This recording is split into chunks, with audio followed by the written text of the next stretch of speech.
జష్ aquaria అనే fish breeding YouTube channel aquarium ఫిష్ని deal చేస్తుంది.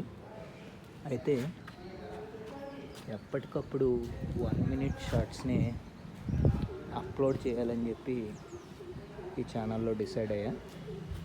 ఇది ఒక డైలీ వ్లాగ్, ఒక వీడియో డైరీ లాంటిది.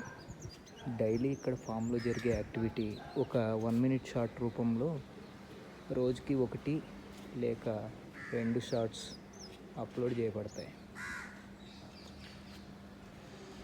అయితే ఇందులో ఎటువంటి ప్రమోషన్స్ పెట్టదలుచుకోలేదు. అట్లాగే సేల్స్ కూడా భవిష్యత్తులో ఎవరైనా ఇంట్రెస్ట్ ఉంటే కామెంట్ చేసి తెలుసుకోవచ్చు. ఇంకా ఛానల్ స్టార్ట్ కాలేదు కాబట్టి సేల్స్ గురించి ఎటువంటి రూల్స్ పెట్టుకోవాలనేది తర్వాత విషయం.